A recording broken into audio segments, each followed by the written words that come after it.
Right, morning. So we have the mafia, we have those lounging in the garden. We, have all sorts on these Wisdom's chats in the mornings. The question is, are we a group, a team, or simply just the Wisdom's tribe? Lee, I'm not too sure. You better sort that one out for us if you can. Welcome, everyone. So we are continuing our conversation, and it's sort of evolved from groups, thinking in groups or group thinking, to teams and how do teams work. We have looked at and discussed teams before, but specifically what we're looking at today is timing. Is there a way of evaluating or assessing or discerning the length of period of time that a team needs either to develop and to prove itself, or know that its time has come to end. I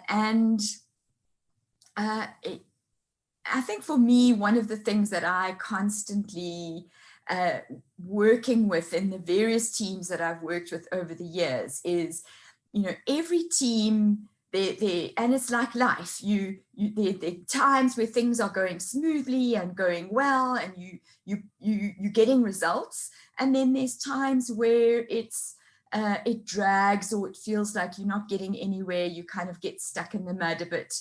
And then at those moments in time, do those indicate that the life cycle of the team has come to an end?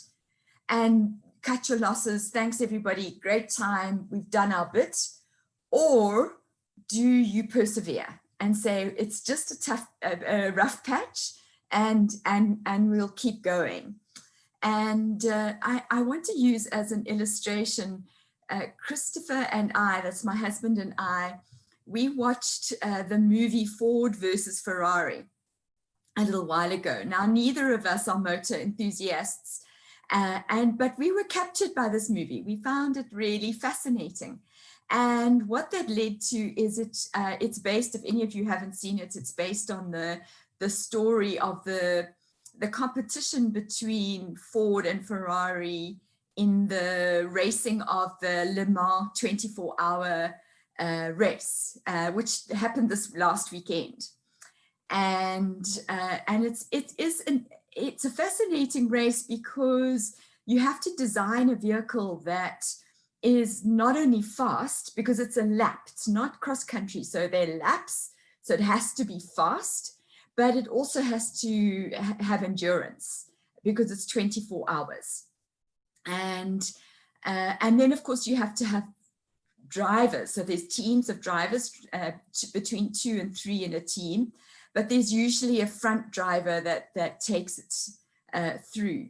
Anyway, I mean, I'm giving you too much detail just to give you a little bit of context. But when we were watching it this weekend, now trying to catch up on the history, because this movie was set in the 1960s.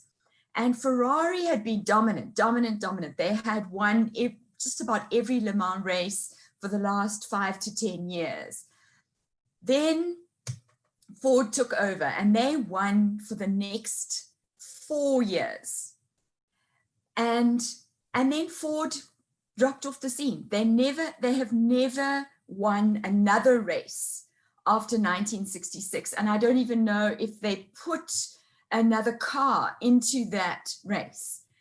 Ferrari have continued to enter vehicles into that race, but again have never won another race since the early 60s. So it's just, for me, it was just an interesting thinking around what does it take for teams is it just a cycle that we accept? Are there things that we can learn to improve team performance over periods of time? So I hope I've given enough input just to stimulate the conversation. Thanks, Lee. Yeah, I think the challenge with that sort of thing is if you go round and round in circles for long enough, you get dizzy and you just fall off the log anyway. So, yeah, I'm not too sure about those elements, but yeah, it is interesting, and the elements that go into making up those kind of teams, I think, are synonymous of teams as a whole. You know, what's more important: the driver, the pit crew, the engineers, you know, the management. Yeah, very, very interesting. Mix of different skills and things in those kind of teams. But enough said from me. So Jasper, you're our team man, I think. So we better go across to you first this morning.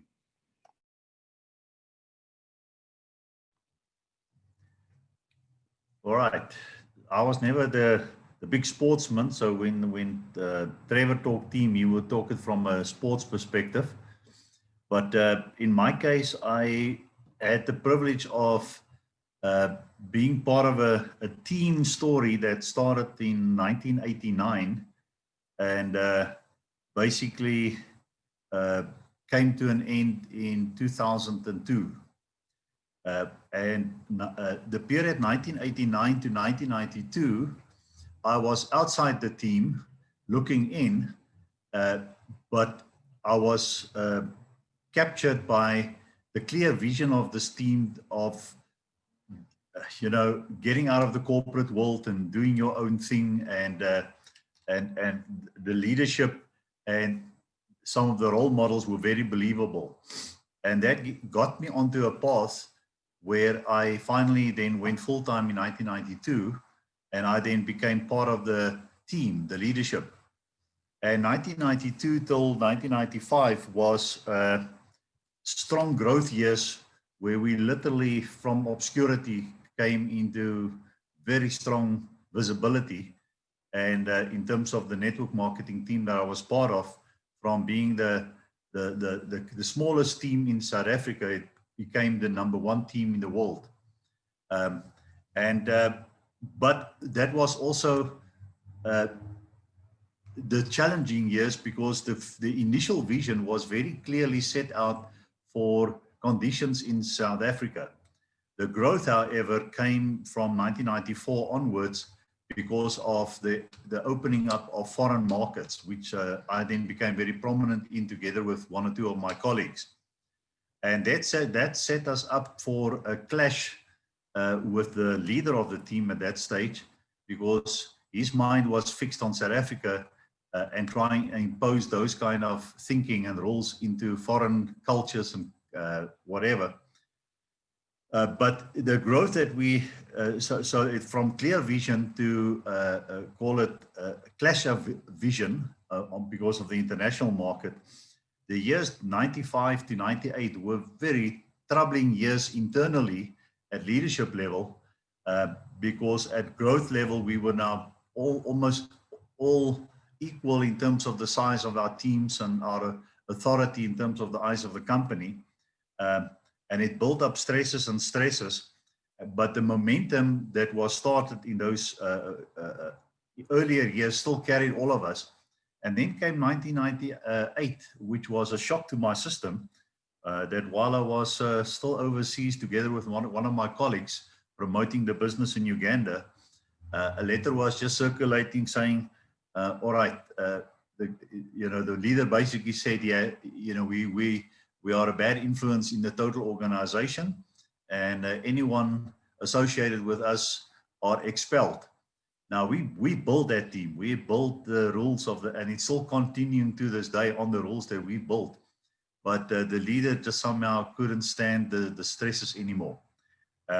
Then I basically lost 80% of my business in the space of a couple of weeks.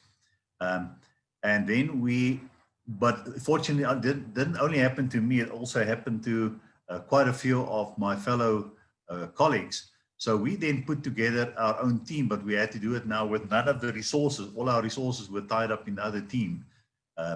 The promotion tools and the books and the tapes and all of that.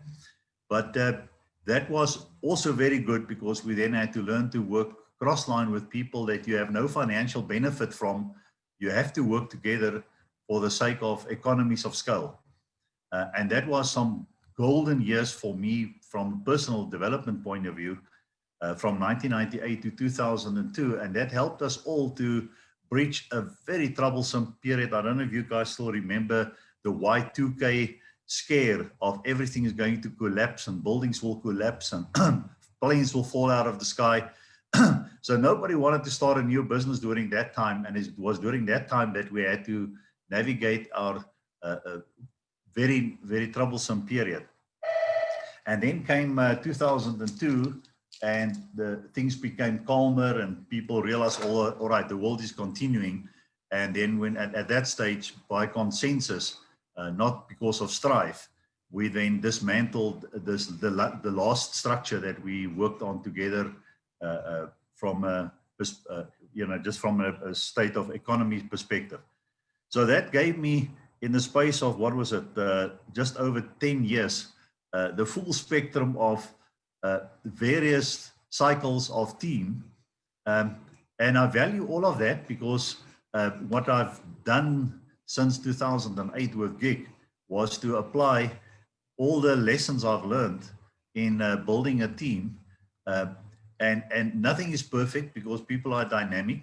But I think if it wasn't for the lessons I've learned out of those turmoil years, we would probably not have been as successful with the limited resources that we had when we started GIG and going forward. So that's my contribution. Great, thanks, Asper. Yeah, and I think a true example of, failure is only failure if you fail to take the lessons out of the exercise and apply them going forward. So no such thing as failure if you're prepared to learn from those mistakes. I think that's really good. So Donovan, let's come across to you next this morning and see if we can get you in with your internet this morning. Yes, thanks, Ivan. Morning, everyone, again. Yeah, I was just thinking of what I commented on about teamwork makes the dream work, and also the limited duration, of the dream that might be involved here. So the team often has a lifespan, a limited lifespan, specific for that project or for that dream. I'm thinking in terms of my experience on construction projects. Each project has its own team. Basically, you interact and work with different team members, and you draw from each other's strengths, and you benefit from everyone's contributions until the project is over. Then the team ends, and then you start again a new project or a new venture with a new team. So basically, team, or the timing in terms of your teamwork, is related to a specific project for a specific time, for a specific period. Thank you. Thanks, Donovan. Yeah, and I personally believe that it's the business model for the future is these dynamic environments that morph and change and adapt to the requirement of the project or the business. And then there's nothing like these monolithic corporate structures that are theoretically going to live forever but never do. So yeah, that fluidity within a project and the ability of people to move in and out as and when required, for me, is definitely the business model that needs to be made workable for future business. So Mpumelelo, let's get to you next. Good morning to everyone again. I guess on your question, Lee, I'll pick more the cycle part of it, talking about time and other cycles and so forth. And I'll mention two things. The first one, it's just a theoretical principle I tend to use for myself. And then the second one would be experiences that I've had working in a team. The first and the theoretical one is the concept. It's the issue of purpose. I think for me, a person, I go in and out of teams as far as it's aligned to what I believe is my purpose in life. And and that's how I'm able to tell whether I still need to be part of something or not anymore. Is whether that which and I'll use these words, is that which I'm called to do, is it still progressing? Is it still growing? because I have this thinking that, you know, with purpose, one has limited time in life, and the great thing about purpose is that it simplifies life in deciding what you are part of, what you're not part of. It simplifies who you marry, who you don't marry. It simplifies who your friends are going to be, who are they not going to be. So I tend to get in and out of teams on those bases. And I guess part of purpose would be vision as well, to say, is the vision still a shared vision? Is it still a vision that everybody finds their part and their place in? So in deciding whether I go in and out, I tend to use that. I tend to look at what's my purpose in life, and the people I'm interacting with, the books I'm reading, the stuff, is it all adding, is it all helping me towards fulfilling this purpose? Because I also believe that purpose is bigger than me. And so if I don't fulfill it, there's a whole lot more other people that will probably would have grown their own faith and done better if I had fulfilled what my purpose is. Okay, that one is a little bit all over. I'm hoping it's clear though. The second one, which is more an experience that rather than my theoretical approach, is I was once part of a team of three with other two business guys. And what I learned and found there is that you may take for granted how much character can create so much friction that it's not worth being in a team. And I think for me, that friction taught me that as soon as something is opposite what your belief system is, the frictions are gonna increase.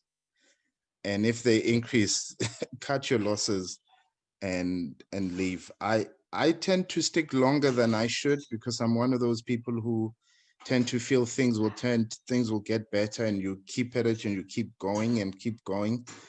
And in doing that, in this case, I lost so much. I'd never lost so much money in my life as I did at that time. And when I look back, I realized that, you know, as soon as the frictions were increasing and they were more character-based, I should have cut my losses. And what do I mean by that? From the beginning, the people I'd gotten into business with had a belief that, look, if sometimes you need to be creative with your accounting so that you can give somebody else money so that you are able to do business. And I thought, look, I'll influence them opposite. But as time went on, it became more and more difficult to stick together as they kept on insisting that, look, that's how business is done. That's how the world is. If we keep doing it the way you're doing it, we'll never get anything. We'll never be rich. We'll never be. And that caused so much friction that the friction actually spilled over into my family life. That was for the first time that my wife came to me and said, look, I feel like I'm losing you. I feel like me and you are going opposite directions. But I realized it was the stress that I was taking from there. And so I learned that as soon as the stress rises to a point where it eats away from your own soul, I think it's time to cut losses. I think it's a good sign that says, don't even try and sort it out. That's me. Thanks, Mpumelelo. Yeah, it's an interesting challenge in those dynamics, isn't it? And I see Trevor's been attacked by wild animals again. You know, we should have some international visitors on this call this morning and prove the fact that in Africa we've got wild animals running around in the streets here. But anyway, so Nazipa, let's get across to you next.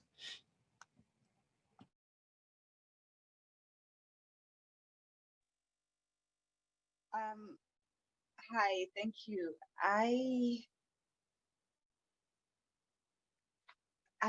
probably don't even have that much to contribute this morning. I'm enjoying the listening part of it, but I want to agree with Mpumelelo that just spoke now, that as soon as you can feel that whatever conflicts that are within a team are chipping at your soul, it's probably time to let it go. My experience in working with teams was probably in my first business that we started as a team, which was Zamaguhle Projects. And it went on for a good 3 years, I think. And after a while, the team was just not working. Like, we were then pulling in all sorts of different directions. And, you know, the sad part of it was at that time that the business was starting to show signs of life, was starting to pick up, was starting to go beyond just breaking even. But the team was no longer in sync. There was no synergy. And once you get to a point in a team where everybody's pulling their different directions, it requires a lot of maturity to be able to sit down and say, okay, let's address this. Why are we going this way and why is it going that way? I didn't have that at that time, and neither did my team members. I remember it was in 2004, about 16 years back.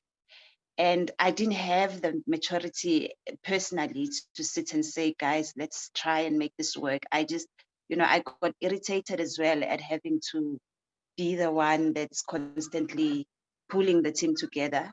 I remember there was a time where we sat and decided that it's fine, let's continue, because nobody wanted to give up the business. So we decided that it's fine, we'll continue doing work, but now whatever money comes into the account is no longer collective work. So if I go do a project and I bring in a certain amount of money, I must know that that's in the account. And at that time, I remember going to bed that night thinking, this will never work. How does it work when the three of us control this account and each person has their own share in this account? Like, a lot of things just didn't make sense to me at that time, but I was also working on a project alone, even though we were in a team. And I couldn't leave that project at that time. But what ended up happening is I finalized the project and decided I was not going to invoice the client until this was sorted.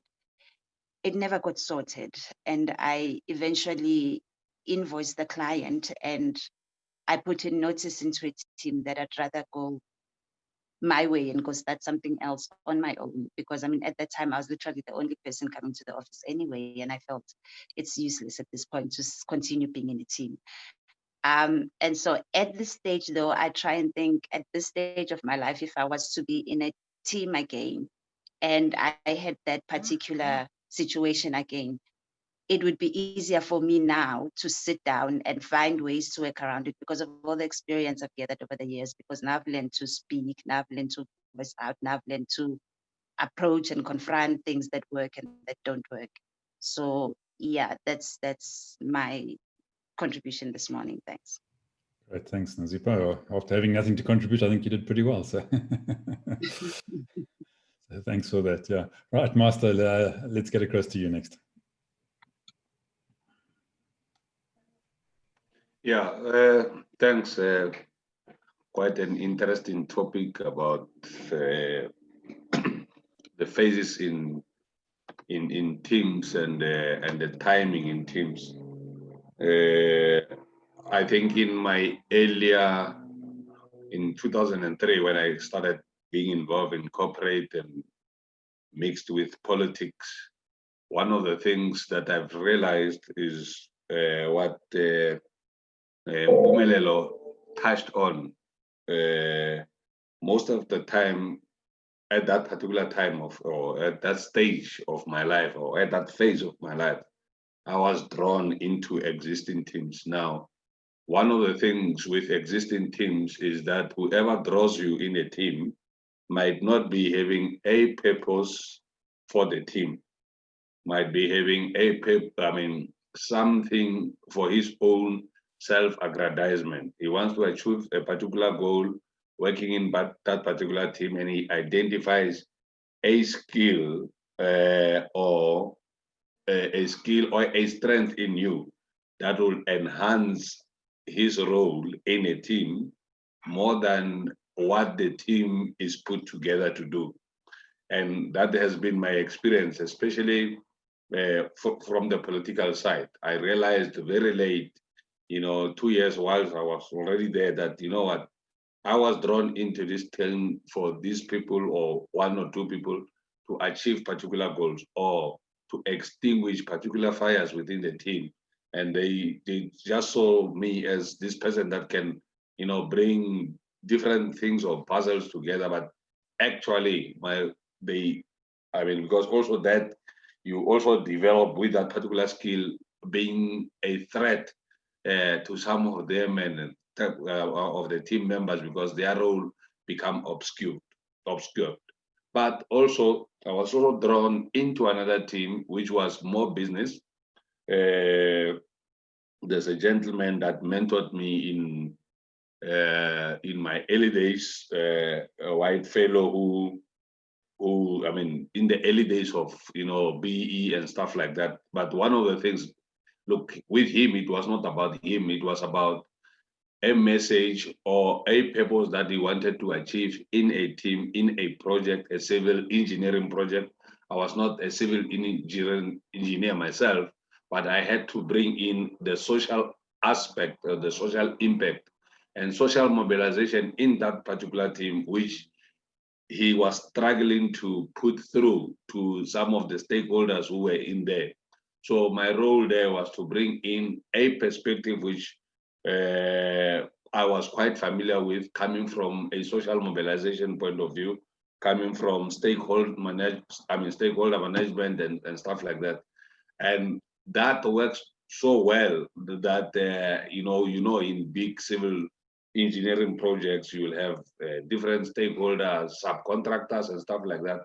So people started being comfortable with the role that I was playing. So at that phase, you know, that phase of that particular project, it was stuck, and I came in and played that particular role. But that was not for that guy. It was about this whole project and the purpose of the project and the vision of the project. So what I'm saying is the phases of projects, especially where you are drawn in, you might end up either being a villain of the project or being, you know, a solution provider. So yeah, those are different phases that one can think about and contribute around. Great, thanks, Master. Right, Trevor Carty, let's get across to you next.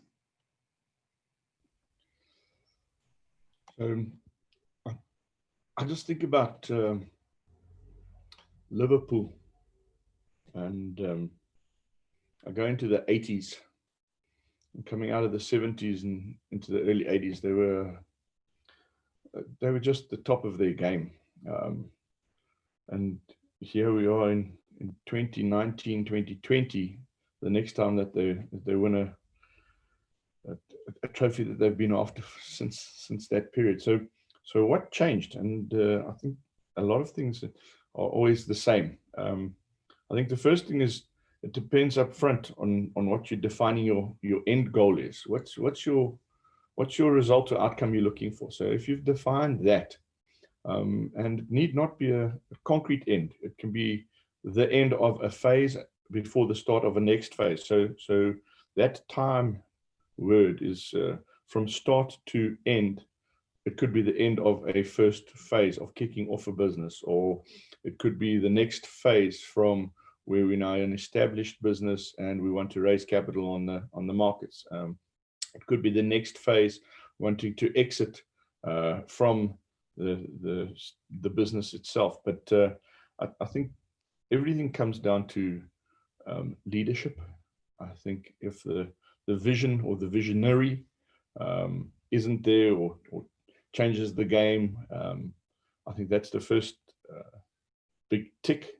The second is the communication and the message. Does everyone get the message clearly, and is the communication open and multi-channel about the purpose and the outcome and results that we're trying to achieve?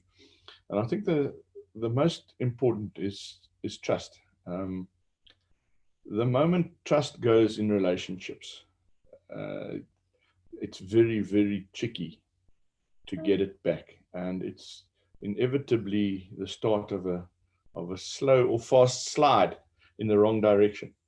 And for me, there is another one thing that's key and core, and that is fun. It doesn't matter what I'm doing. If it's not fun to do it, I don't care about the outcome. I don't care about the result.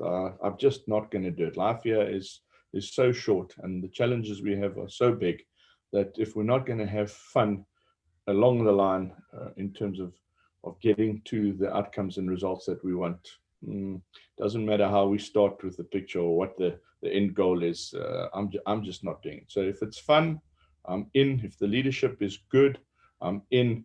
If the communication and message are significant, that's fantastic. If the purpose is aligned, great. And if there's trust, brilliant. So, but it starts with that vision and leadership for me, and fun. Great, thanks, Trevor. Right, let's get across to the other Trevor before he gets eaten by wild animals in his backyard. Well, Trevor Carty is clearly talking out of his hat. So that's about the wisest hat I've seen you wear all week. Absolutely. If the trust goes, you can never get it back. And that's the problem that we have on a national scale here. Trust is gone. How does our national leadership get it back?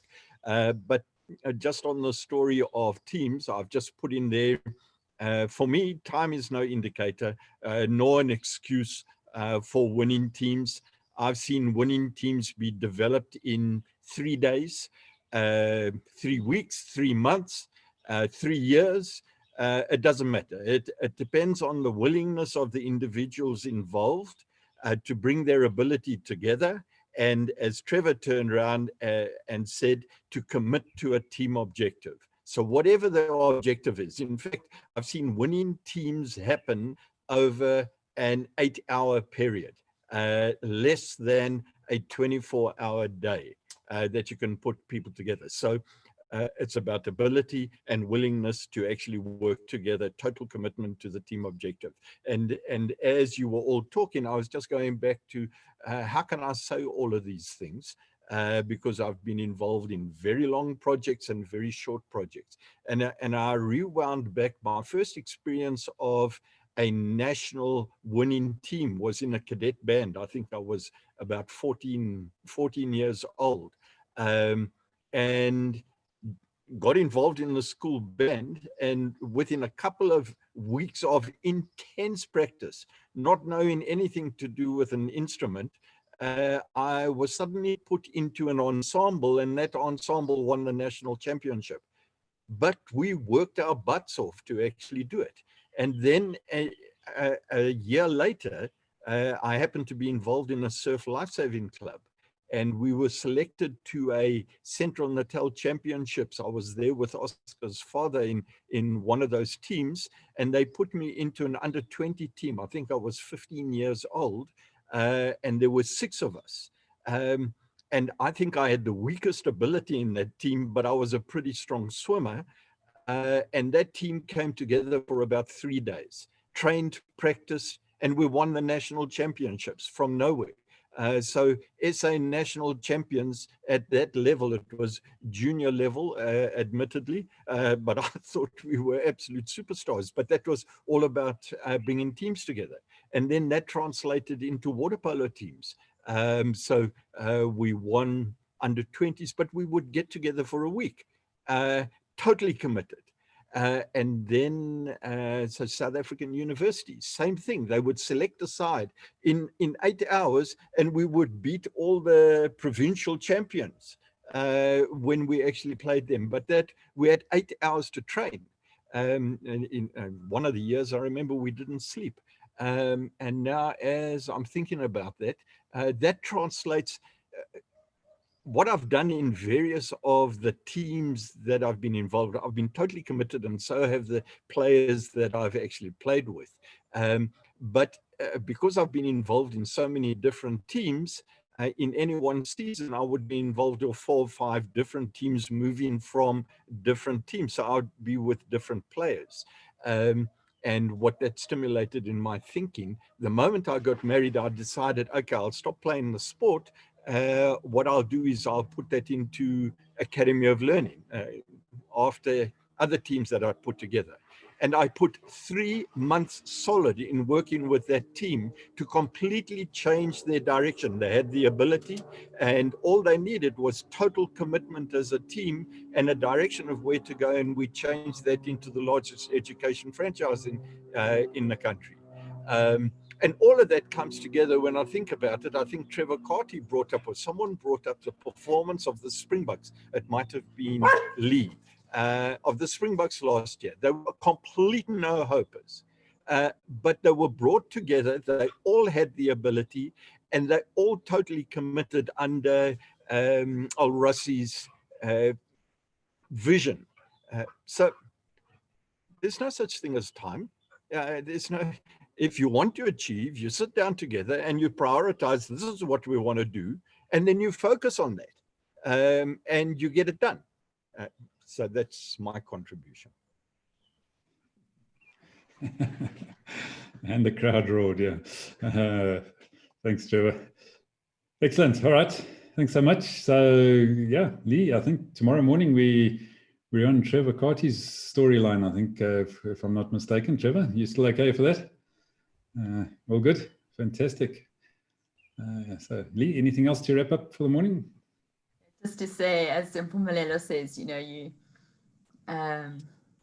this is so the wisdom that you grasping from the lived experience of people in this group is priceless, absolutely priceless. So thanks everyone, and look forward then to hearing your story, Trevor, and learning and yeah, hearing more wisdom. Fantastic. Thanks everybody. Have a great day further, and we'll see you at 8 o'clock tomorrow morning. Have a good one. Cheers now. Yes.